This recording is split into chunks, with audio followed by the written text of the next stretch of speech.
Welcome to another episode of Live with Laura. I'm your host, Laura Hediger. This is the very first episode that we are doing in the month of April. And did you know that April is Child Abuse Prevention Month? Even saying that makes you pause and frustrated that we need a month to raise awareness about child abuse and neglect. But then I think about all the organizations and all the people who are here in the St. Louis area who do what they can every single day to keep babies, kids, and families safe. One of the organizations that stands out is the St. Louis Crisis Nursery. And I'm able to have a smile on my face as I say that because I am joined by two women who have dedicated their professional lives and a whole lot of their personal lives to the St. Louis Crisis Nursery. We have Molly Brown, the CEO, and we also have Lindsay Kyonka, the CIO, the Chief Impact Officer. Ladies, it's good to see you. It's good to see you. Thanks for having us. I'm happy to have you. Especially, I'm so glad that we are doing this at the start of April. So to get into this conversation, I always like to lay the groundwork and assume that not everyone has heard of the St. Louis Crisis Nursery. What is this organization and what do you do each day? Well, the Crisis Nursery started 40 years ago as a community response to child abuse and neglect. So at that time, the Junior League of St. Louis, the Coalition of 100 Black Women, and then Deaconess Hospital came together and said, what can we do to support families when they're going through a hard time? So the Crisis Nursery started then with one location. We now have 5 locations where kids stay and 10 locations where we have social workers and counselors. But the Crisis Nursery provides emergency care for kids birth through age 12 when their family is going through any kind of crisis. So families can call us 24 hours a day, 7 days a week, 365 days a year, when something is really difficult and they don't have a safe support system to turn to. So it might be that a family is experiencing a housing crisis. They don't have a safe place to stay. They maybe don't have enough food for their little ones. They maybe don't have working utilities. They may have a health crisis. And again, if you don't have a support system, there's nobody to step in for those little ones. So at the Crisis Nursery, we can take care of those kiddos during that period of crisis and help the families get the support that they need. We are going to dig into all of the resources and all of the different things and opportunities that families have through the Crisis Nursery through this hour conversation. But I also want to dig into both of your backgrounds because I mentioned it is your professional calling, but this professional calling started at very personal times for each of you. Molly, if we can start with you, how did you find yourself at the St. Louis Crisis Nursery and when did you and what did you start out doing? So I was getting my undergraduate degree at St. Louis University and I had to do an internship and I have always loved kids, always wanted to work with kids. I actually started at SLU to be a pediatrician and then realized I don't like all of the science part of that. Mm-hmm. And so realized that, a more social work route could help let me work with kids and families and make an impact. So I had to do this internship and a friend of mine told me about the Crisis Nursery and she was like, it's working with kids. It seems right up your alley. And so I started as an intern at our North County location. And it was, honestly, the first day that I walked in, I was like, I love everything about this. I loved the way that we approached kids and families, the way that we really meet them right where they are. And everything that we do is sort of individualized for the needs of that little one or for that family.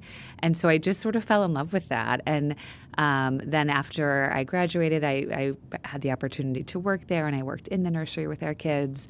And then I was able to do our training, and I was able to lead one of our nurseries. After I got my master's degree in mental health counseling, I worked with our families in home for about 6 years.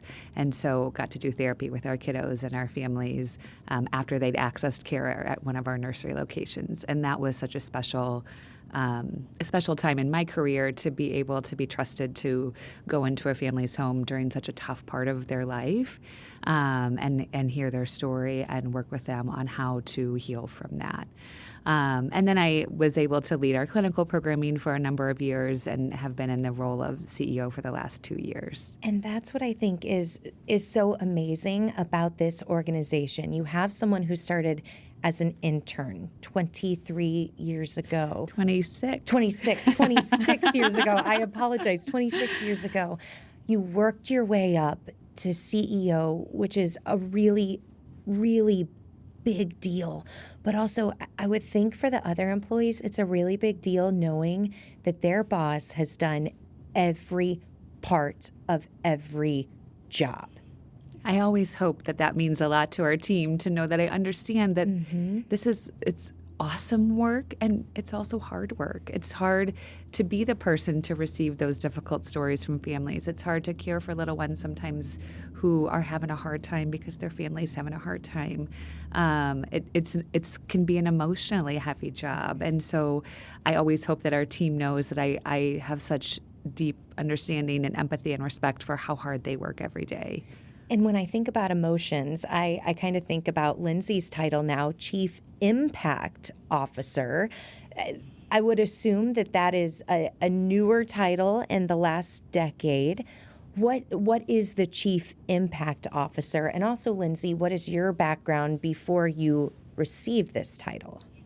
Yeah, so I love that we talked about where Molly started with the nursery too. I think one of the things that is so beautiful and unique about the nursery is the way that so many people are connected to it, whether it's because they received support from the nursery at some point in time, or helped out at the nursery, or brought supplies, or volunteered, or did both of those things. You know, there are so many connections. And so for me, growing up in North County, we had the North County Crisis Nursery, and I remember my Girl Scout troop did a whole bunch of stuff there. We volunteered sometimes. Every time when we would go back to school shopping, my mom would always pick up extra outfits for kids at the nursery.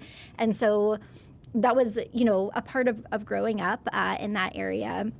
And so many people knew about it. And so when I moved back to the St. Louis area as an adult about 15 years ago, I was trying to look for an agency that I could get involved with that I really believed in the mission and could really pour my whole self into. And so I started out at our Wentzville location. I remembered the nursery, and I looked them up, and they had some positions open at that location. And so I started out doing some of our evening and overnight shifts and just kind of picking up any shifts that I could, and quickly moved into a full-time role working with our kids each day and our parents. And I did that for a number of years until I was able to go back and get my master's degree in social work. And so as I went through that process, I was able to be a part of our home visiting program through the Family Empowerment Program, and worked out of our North County location, which felt like home to me and was so neat to be able to do. And I think, like Molly said, just having that perspective too of being invited into a family's home, it's such a personal experience, and it meant so much that families would trust me enough to be able to share some of those really, really difficult things. And so I was able to do that for a few years, and then led one of our nursery locations before moving into this role. And yes, it is kind of a unique title, a unique role, and so much of what my role is about is helping make sure that the work that we're doing is truly aligning with the values that we have, and that it's having the impact that we want it to have. So at the nursery, that community input, that community voice is so vital to the work that we do. It has been since we started. It's been, it was part of our founding. It came out of this community collaboration. And so it's important to us that our work stays grounded in that. With that, too, we are very focused on data. It's important to get information about the things that we're doing so that we know that they work. We love every antidote. We all keep those stories in our hearts of those families and kids that we've worked with.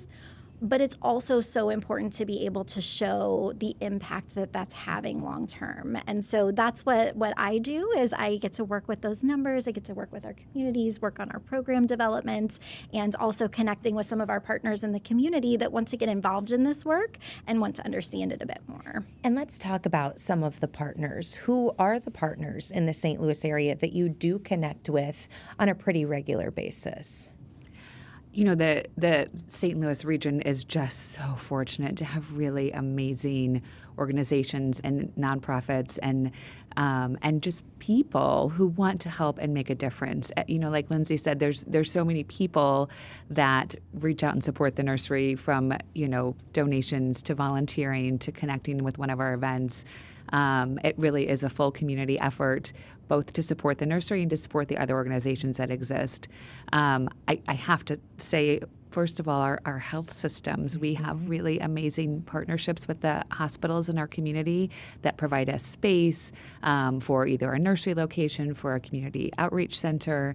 And those partnerships with our health systems are really incredible, and both allow us to have this space to serve kids and families, but also allow us to connect with people when they are coming to the hospital, which is a really wonderful thing. We also have a lot of great organizations that we partner with. I think about Operation Food Search, who gives us food that we can give directly to the families that we're serving. We think about Home Sweet Home, that helps with furniture for families.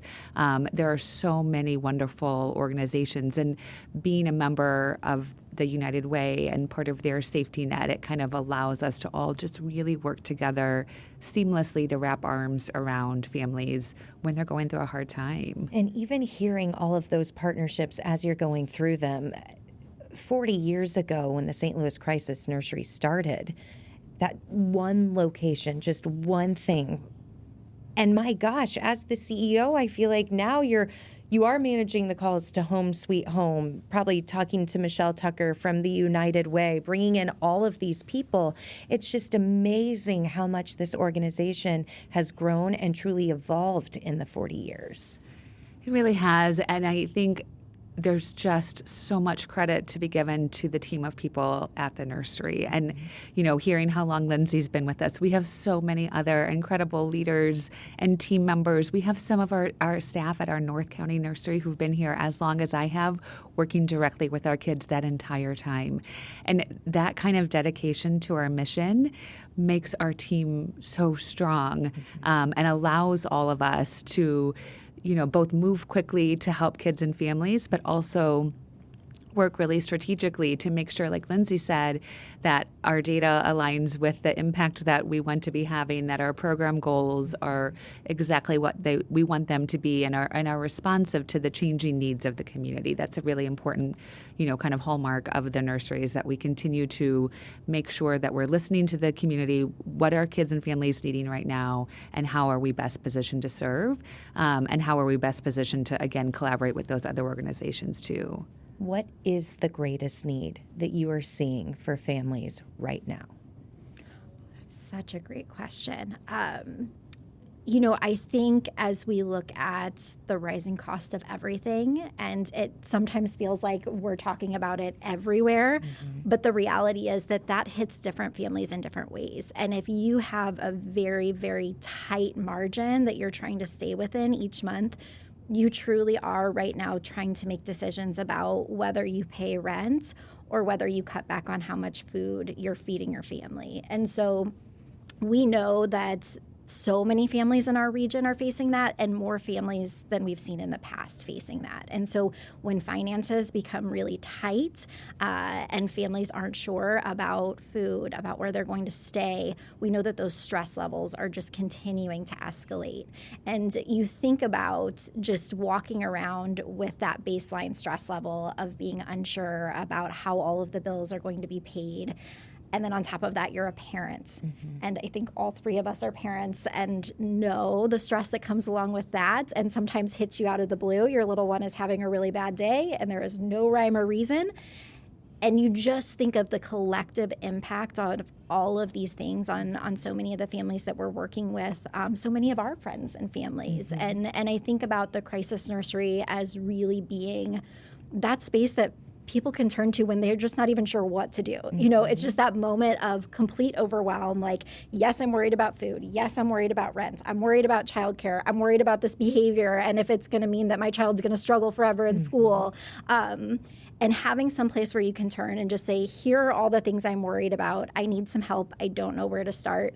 And so for us, I think one of the things that I love so much about the nursery is that we can start where families are and we can help today, whether it is helping out with some diapers, some wipes, some food.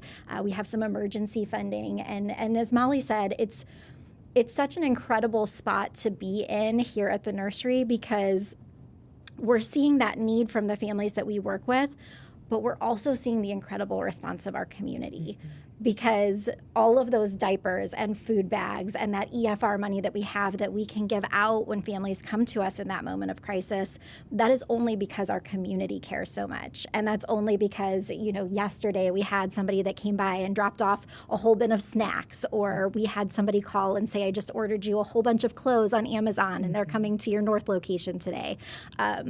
It's because of those things that we can continue to meet those needs. So I have to add, we have, and we're going to get to talk about that later this month, but Schnucks is hosting a huge diaper drive for us that will kick off at the end of this month. So 62 Schnucks locations will be collecting diapers for our kids at the Crisis Nursery. And it takes everybody coming together to make that happen for the kids and families that we serve. And that's something I've been a volunteer, a casual volunteer, I would say, with the St. Louis Crisis Nursery for about a decade.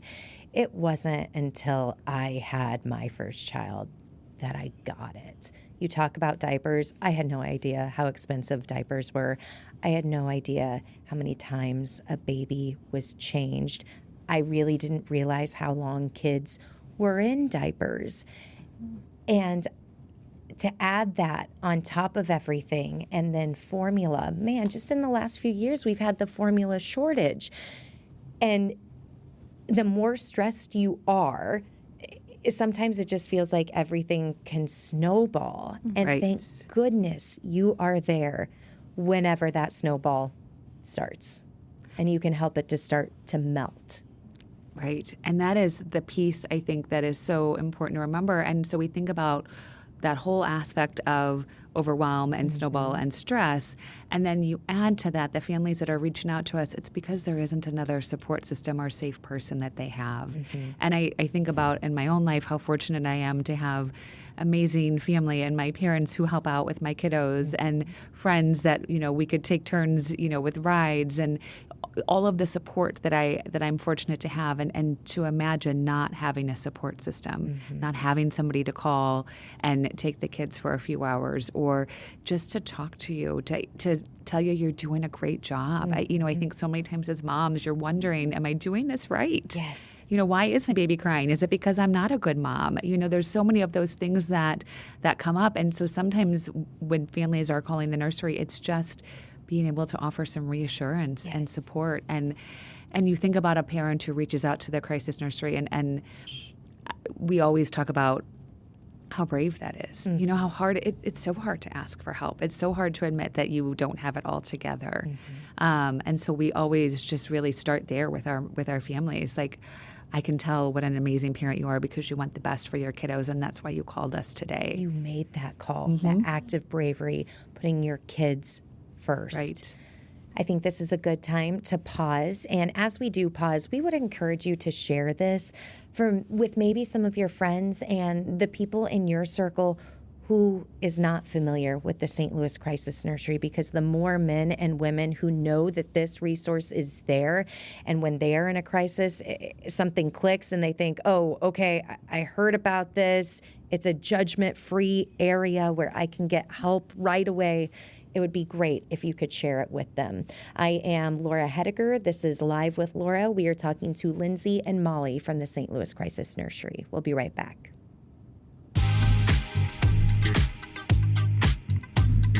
Welcome back to Live with Laura. I'm your host, Laura Hediger, joined by the CEO of the St. Louis Crisis Nursery, Molly Brown, and the CIO, the Chief Impact Officer, Lindsay Kyonka. And ladies, you have been at the Crisis Nursery 26 years. Lindsay, 15 years?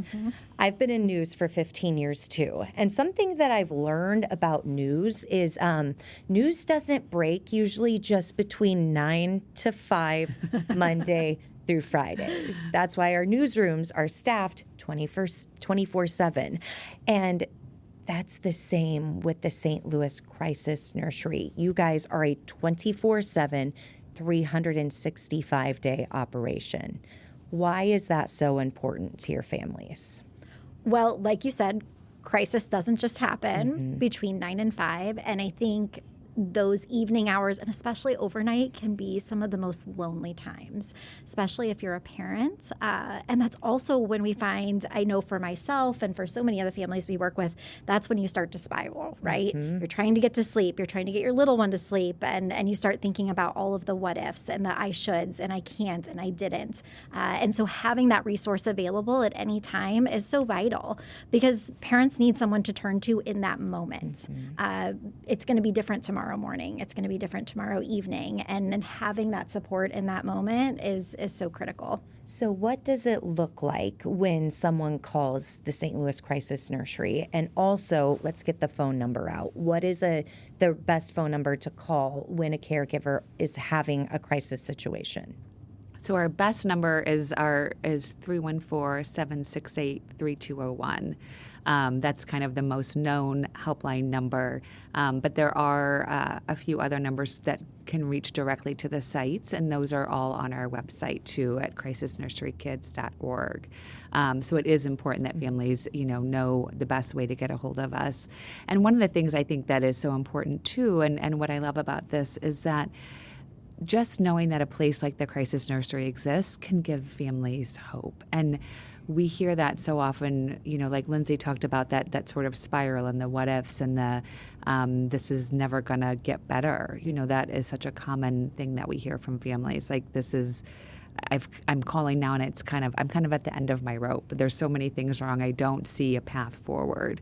And so being able to just know that there is a place that is available around the clock that genuinely cares about your kids and families, about, your kids and your family, that wants to support in a non-judgmental way. I think, we've mentioned that a few times, but that's just so important to understand that really you can reach out and you're not going to be judged for not having enough food for your kiddos, for not working currently, for something else that you wish were different about your situation that isn't how you thought it was going to be.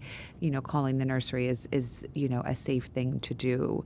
And people are going to be there to listen and support and not to judge. And so we, encourage families to call anytime. And even if it's not for care, if it's just for a question, for a resource, for a connection to another organization. One of the things that we know and we've said is that there's so many awesome places in the community, but if you don't know about them or know how to access them, it doesn't matter, because then you're not getting that support. So sometimes it's reaching out to the nursery just to get connected to other places that might be able to help better with the need that you have today. So just, it's so important to know both that the nursery is here, that you can call anytime, that you can, call and ask for care and then change your mind. You could call and come by for a visit and see what that space looks like. There's no right or wrong way to connect to the nursery when you're going through a hard time. One of the ways that I have encouraged people to connect with the nursery is through Facebook. I mean, parents today are younger than what they were 40 years ago when social media wasn't a thing. I'm on all these mom groups on Facebook, and I can't tell you how many times a mom will write a post saying, I don't know where to go. This is going on with my family. Does anyone know anything? And I'll jump in and I'll quickly tag the St. Louis Crisis Nursery.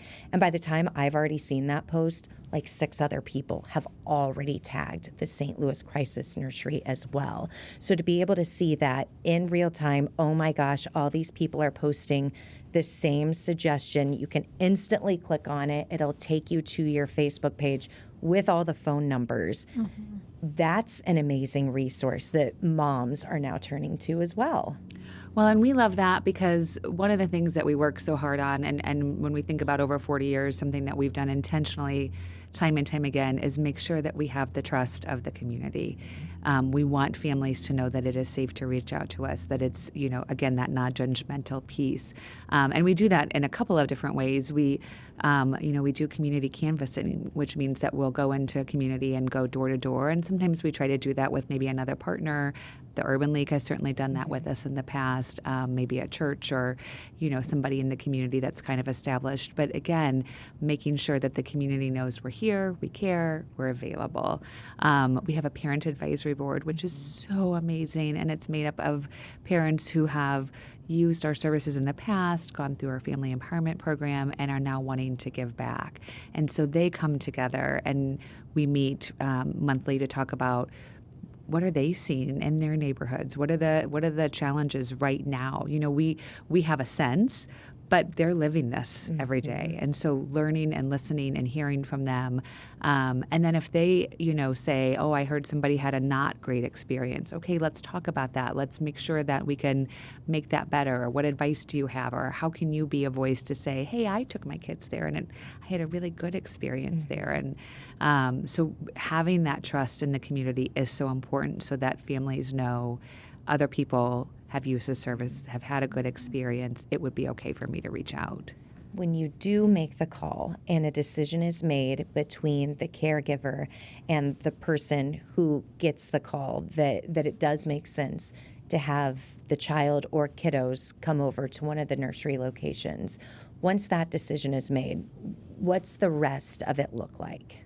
Yeah, that's a great question. So because we are short-term and we have 5 different locations, it's always a bit like a moving Tetris puzzle, right? To make sure that we're getting families connected and we're setting up an intake at the location that's going to be the best fit for them, that's the closest. Sometimes we have to do a further away location, so we're trying to see how we can help with a gas card or something like that to support them getting there.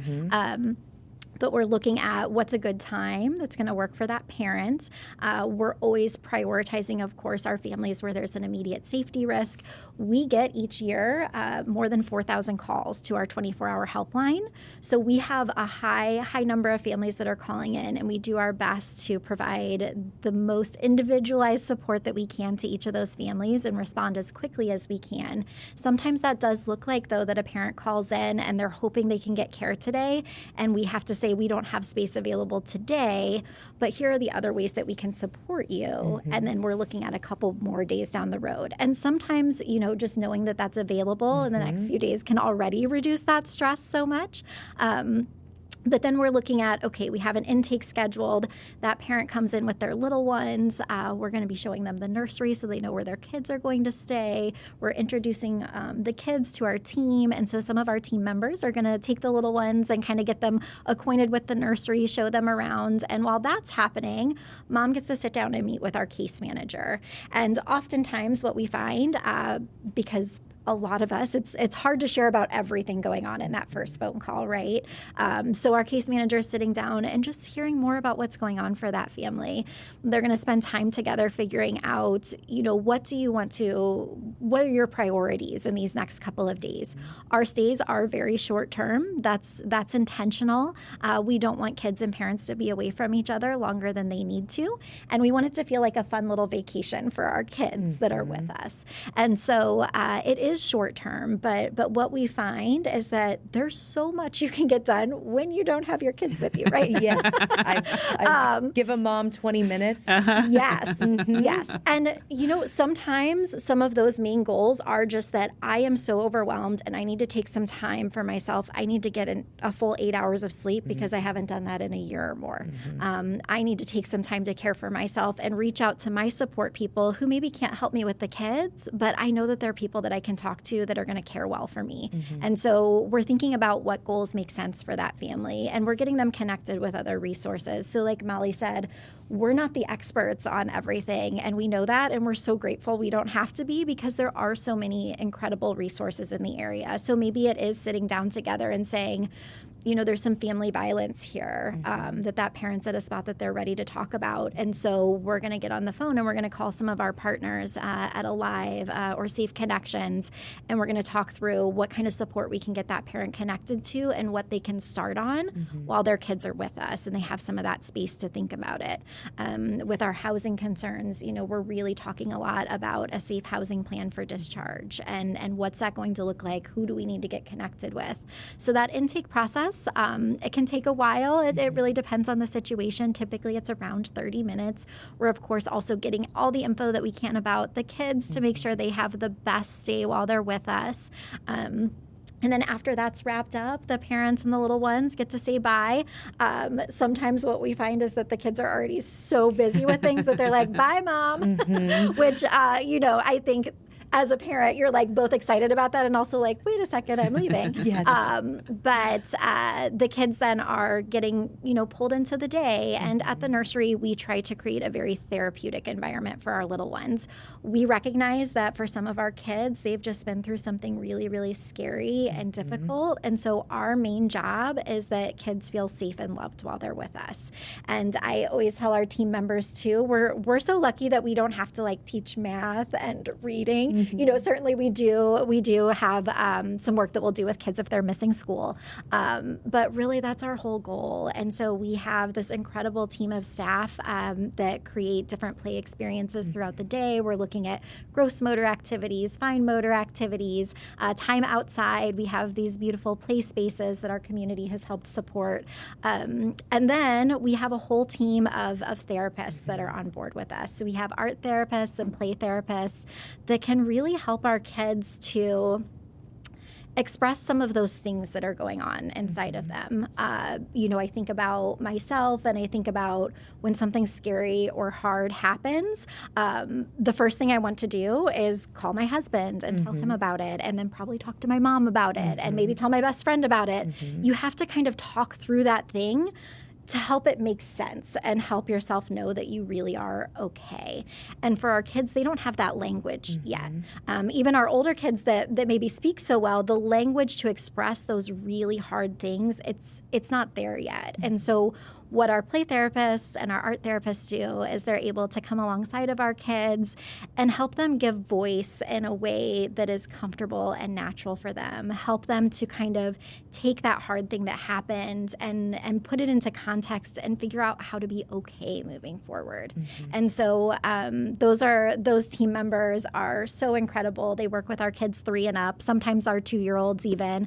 And then we also have an occupational therapist that works with our kids. So post-pandemic, we saw, and this is again where that data is so important, we saw a big increase in the number of kids coming in that were behind on their developmental milestones. And so what that does then is that can create a lot of challenges and even like conflict at home too when our little ones can't express the things that they need. And so we have been working with Washington University and their occupational therapy program for a number of years, and we were able to bring in a full-time occupational therapist a couple of years ago to respond to that need. And then recently we just hired another full-time occupational therapist, and they're able to do a more thorough assessment with our kids, identify areas for growth, and then start working on some of those things and provide some support to our parents for things they can do at home too. So we try to provide that whole range of services while our kids are with us. But again, that important piece is that our kids feel safe and loved while they're with us. And let's focus more from the kid aspect. You said they feel like it's a vacation and, okay, bye, Mom, I'm having so much fun over here. What are some of the fun activities that the men and women and the volunteers at the Crisis Nursery are doing with the kids each day? There's so much fun to be had, and we always like to think about, kids getting to be kids and letting go of those grown-up worries that they maybe were a part of before coming in. And so we do try to focus on, the fun part too, and whether it's, sidewalk chalk and popsicles and bubbles and all of those kind of things. But we also, once a month, we have this incredible volunteer that will come in, and she hosts unbirthday parties for the kiddos. And so everyone who's there that day, it gets to be their birthday, and they get to have a birthday party or go to a birthday party. And you think about when we were in school, right? And you come back to school and everybody's talking about they went to their friend's birthday party or a sleepover. Those aren't experiences that our kiddos always get to have. And so then they're at school and they don't have anything to share with their friends. And so when they are at the nursery and they get to be part of a birthday party, now they've been to a birthday party and they had pizza or Chick-fil-A or cupcakes or, just those kind of fun sort of, quote unquote, normal childhood experiences they get to have while they're with us alongside of those important therapeutic opportunities. And just, knowing that for right now, they don't have to worry about when their next meal is coming. They don't have to worry about where they're going to sleep tonight. They don't have to worry about if they are going to be, too cold or too hot. They get to just relax, and there's so much value in that. Lindsay mentioned the play spaces, and we just think about how important fresh air and sunshine is for all of us. It's really important for our kiddos and being able to burn off some of that energy. And we have a lot of families that tell us that, where they live right now, it's not safe to play outside. And so even something as simple as that can be so important while the kiddos are with us to have that experience and opportunity. The other, I have to mention too, another great thing that happens for kiddos and another great partner is Institute for Family Medicine. And they send over an amazing nurse practitioner multiple times a week to all of our locations to do well checks and sick visits for all of our kiddos. So we know that some of our kids haven't had access to health care. And we know, again, as moms, how important those well visits are, and especially for our littlest ones.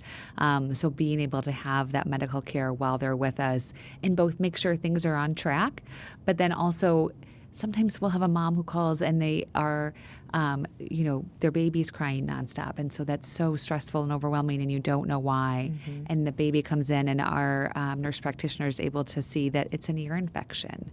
So we can talk about that. We can get medication started. We can talk about where to go next time that you notice some of these signs. And then we can make sure that little one is feeling okay. And I mean, we know how important that is. And we know how important just for people in general to have connections. We talk about the loneliness epidemic, and I bring that up because if you are wanting to find a community and a place where your time and your effort and energy will go very, very far, the St. Louis Crisis Nursery could be an amazing place to volunteer.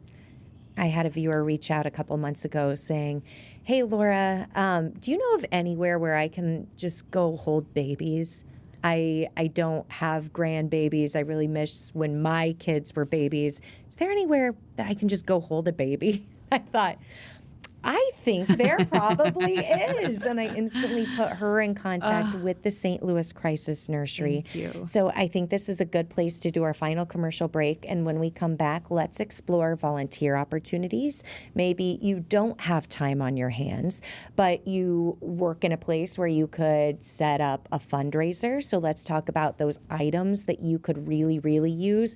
And also, Lindsay, you just blew my mind with all the different employees that work at the nursery too. So let's talk about some employment opportunities that are out there right now. You're watching Live with Laura, the second day of April. April is Child Abuse Prevention Awareness Month, and we are thrilled to be getting so much time with Molly and Lindsay from the St. Louis Crisis Nursery.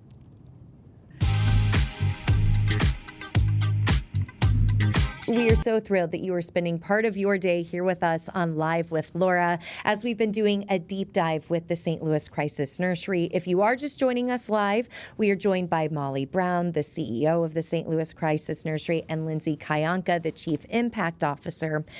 And I wanted to spend a little bit of time at the end to talk about volunteer opportunities and things the community can do to make a really big impact for the families that you serve. So right out of the gate, what is the biggest volunteer need you need right now?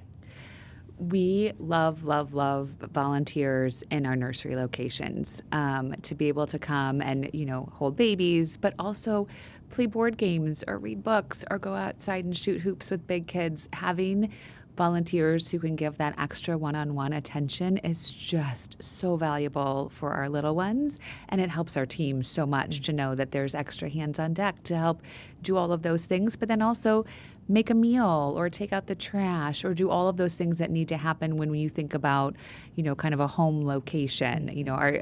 Each of our 5 locations, we aim to have them feel comfy like a home, but then also that means that we need all of those things that we need in our own homes done, changing sheets and laundry and those kind of things. So having those regular volunteers that can come and help on a regular basis, and we can kind of count on them. We know that, Sue's coming in tonight and she always cooks dinner and the kids love everything she makes. That is just such a neat thing.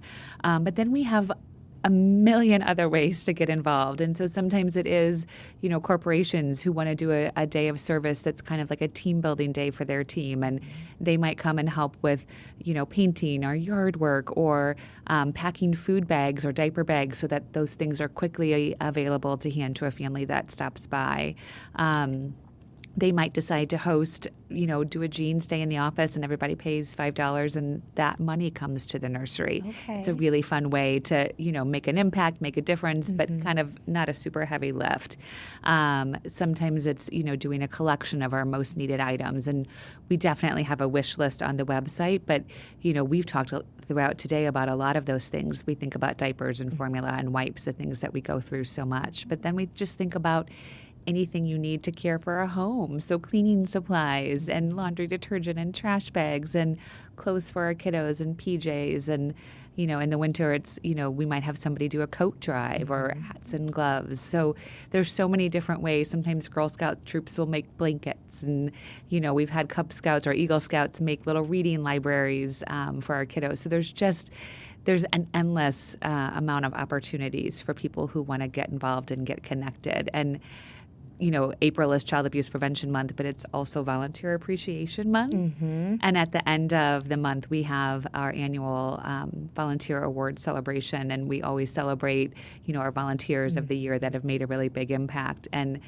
the theme is just always the same of, I came to make a difference for others, but it's made such a difference for me to be there. And it means so much to me that, people get to have that experience too, that is just as impactful for them as it is for our kiddos. You just referenced Sue, who comes in and makes dinner. I don't know Sue, but if she does come on Thursdays, I'm envisioning that on Wednesday she started, or probably on Tuesday, started thinking about, okay, what meal should I do this week? And she's super excited about it and talking to her friends and family that she's going to go in and make this meal. And then she's going to see the kids' faces light up because it's spaghetti or who knows what it is. And maybe she's going to bake cookies and bring in. And oh my gosh, talk about food being made with love. When you mentioned some of the sizes for diapers, what is the most needed size?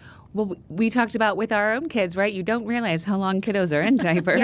Yes. And how shortly they're in some. Yes. But how long they're in specific sizes. Yes, and so it's those large sizes, the 4, 5s, and 6s that, kiddos are really in for the big chunk of diaper wearing years. And you go through those and they're so expensive. And even just, wipes. Wipes are so expensive. And we have so many parents who go without wipes and have to, reuse a washcloth or something like that. And just to be able to provide those for families is so, so, so important. And Lindsay, I love that part of your story involved going to the store with your mom and your mom picking up the extra clothes. What are some good sizes for clothes? Because even as a mom of 2, I'm like, I don't understand the size thing. Why is it so hard? Right. It shouldn't be. So what are the best sizes for people to pick up, maybe of extra socks, underwear, jammies, all of that? Thank you so much for asking that. Yes, it is wild. And you think about, too, I'm just going to throw out there, we have around 4,500 admissions a year to our nurseries. So that's at least 4,500 outfits, that are going home with kids, in addition to all the clothes that they wear while they're with us, in addition to families reaching out. So we go through so many clothes.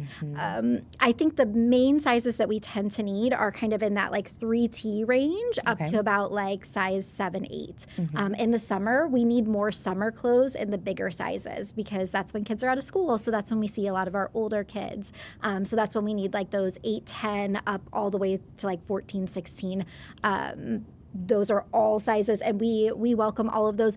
We encourage when people ask, comfy clothes, right? We love, the cute little jeans and stuff that you dress your kids up in. It's so fun.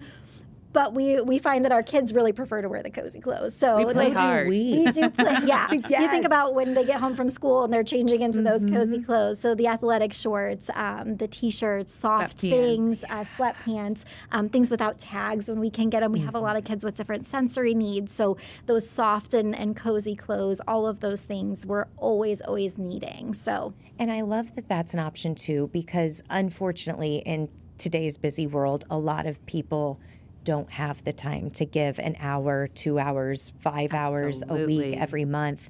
So something that I've started doing is anytime we host a get together at our house, I tell our guests, do not bring a gift. You always feel like you should. I said, but if you think you want to bring something, bring new pajamas. And we are going to turn around and take them to the crisis nursery. And that has been really, really special. And just some of my family friends who don't have little ones at home, they're like, I had such a good time at TJ Maxx looking at these jammies, and I got these jammies, and I was thinking about a little boy who would like these jammies. And the joy that brings you just thinking about the comforts these things are going to bring a little one. Oh my gosh. That makes me want to cry. I know. Yeah.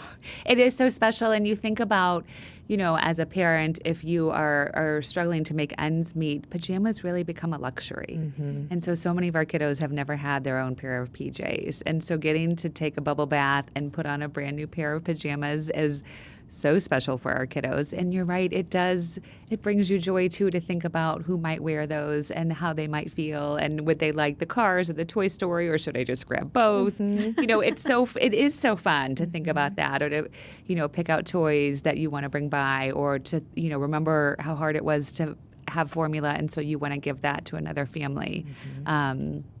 And make sure they don't have to have that worry. We have so many people who come by, and that it was a stretch for them to think about giving, and they still did it because they know how hard it is to be in this situation.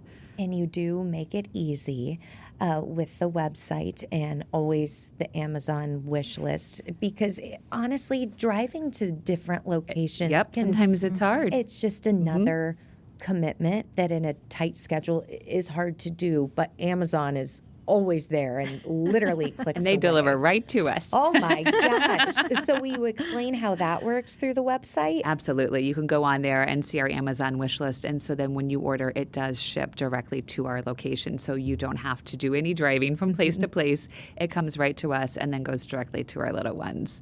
And we try to make it as easy as possible, and then have those most needed items so that that what you're purchasing is just what we need in that, in that season. Another way that the St. Louis Crisis Nursery has evolved in the last 40 years. We only have a few more minutes together. I am amazed by the two of you and so many of the other employees and volunteers at the St. Louis Crisis Nursery, because it would be really, really hard to get hardened to what you see and to not have a lot of hope. You guys see success stories, though, every single day. I'm guessing there have been moms who have come in beyond overwhelmed and stressed. When they drop their kids off, they are so scared of what's going to happen next. And then a day or 2 or 3 days later, they come back and they're ready. Please share some of those success stories that you've seen. You're right that they are every day, and they're big and they're small, and we celebrate all of them. And that's, I think, the key to staying, so connected is really making sure that we notice and take the time to celebrate. Sometimes it's big moments. We've had kids who've taken their first steps at the nursery, or we've had kids who we haven't seen in a while, and they come back and they're talking, and how excited we all are for that little one and for that family that had been so worried about are they ever gonna start talking? And we have moms that you could just see walking in carrying the weight of the world and not even making eye contact, and and coming back to pick up their little ones, and you see the kids run at their mom, and you see the mom who's so excited to see them, and you know that that time away has, she's accomplished something that she's proud of. She maybe got some rest that she needed. That is just so important and so special. And then we see big things. We have parents who get their first apartment, or who, go back to school or get a job that they're really proud of, and or that their kiddo graduated. We have parents who call back and say, my kid stayed there when they were little, and I just wanted you to know they graduated high school.